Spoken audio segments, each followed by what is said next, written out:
ये कहानी है फुलपुर नाम के गांव का, जहां की आधा जमीन गोपाल सेठ की थी। वह छोटे किसानों को खेती करने के लिए उधार पर खेत दिया करता था, लेकिन वह बहुत लालची और बेईमान आदमी था। जब लोग उसके खेत में फसल उगाते, तो वह सेठ उनसे बेईमानी और धौंस जमाकर पहले से तय से भी ज्यादा फसल ले लेता था। मालिक, मुझे भी थोड़ी सी खेत दे दीजिए, खेती के लिए। हाँ हाँ रघु, क्यों नहीं। तुम तो जानते ही हो, जितना फसल हो उसका आधा मेरा होगा। क्या तुम तैयार हो? हाँ मालिक, ठीक है, मैं तैयार हूँ। फिर सेठ ने कुछ कागजी कार्रवाई की और खेत रघु को दे दी।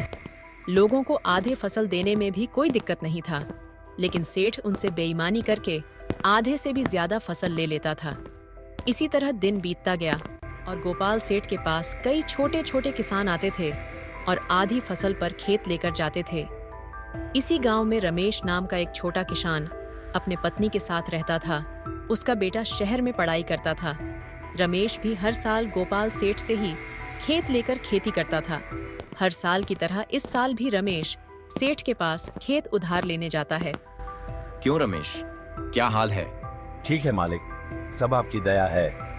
मालिक, मुझे भी थोड़ी खेत चाहिए था। तुम तो शर्त जानते ही हो, जितना फसल हो उसका आधा मेरा होगा। जी मालिक, मैं जानता हूँ। फिर सेठ कागजी कार्रवाई के बाद खेत रमेश को दे देता था। सारे लोगों की तरह रमेश भी अपने खेतों में काम शुरू कर देता है। एक दिन रमेश के बेटे का फोन आता है। ठीक है बेटा, तुम मन लगाकर पढ़ो, फसल बेचकर तुम्हारे कॉलेज का फीस भेज दूंगा। कड़ी मेहनत के बाद रमेश ने गेहूं की फसल उगाई, लेकिन उसकी फसल कुछ अच्छा नहीं हुआ था।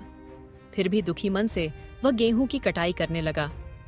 कटाई होते ही गोपाल सेठ फसल लेने के लिए आ जाता है। क्या रमेश, लग रहा तुम्हारा गेहूं तो बढ़िया नहीं हुआ है। हाँ मालिक, पता नहीं क्या हुआ है। कोई बात नहीं है, तुम 20 बोरा गेहूं हमारे बैलगाड़ी पर लाद दो। ऐसा मत करिए मालिक, कुल मिलाकर भी केवल 25 बोरा ही हुआ है। मैं कुछ नहीं जानता हूँ, चुपचाप 20 बोरा दे दो।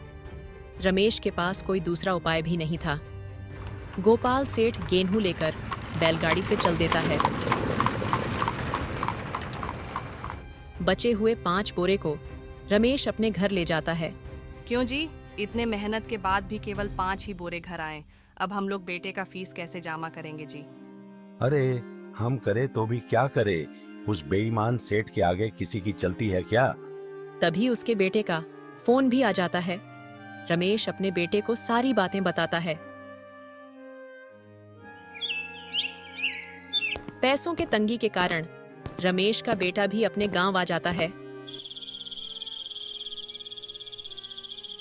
समय यूं ही बीत जाता है और फिर से खेती का समय आ जाता है।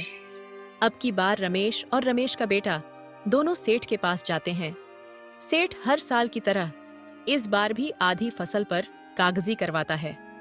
दोनों मिलकर खेतों में खूब काम करते हैं। बेटे के कहे अनुसार रमेश इस बार आलू की खेती करता है।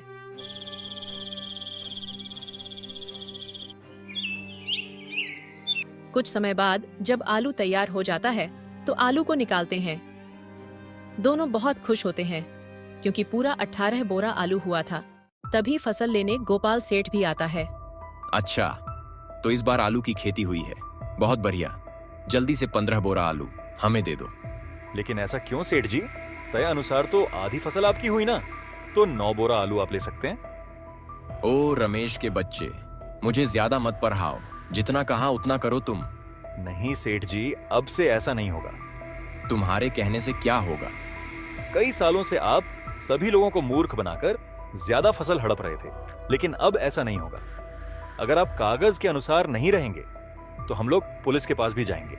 सेठ अच्छी तरह से जानता था कि ये पढ़ा लिखा है, इसे मूर्ख नहीं बना सकते हैं। फिर सेठ केवल आधी फसल को ही लेकर चल देता है। अब रमेश के बेटे ने सभी लोगों को ये चीजें बताई और सभी लोगों ने केवल आधा फसल ही सेठ को दिया। इससे सभी को अच्छा फायदा भी हुआ और एक सीख भी मिली। इस तरह रमेश का बेटा गांव में मिसाल बन जाता है और पढ़ाई के लिए शहर जाने के लिए तैयार हो जाता है। अब से सभी गांव वाले खुशी खुशी रहने लगते हैं। दोस्तों, कहानी कैसी लगी?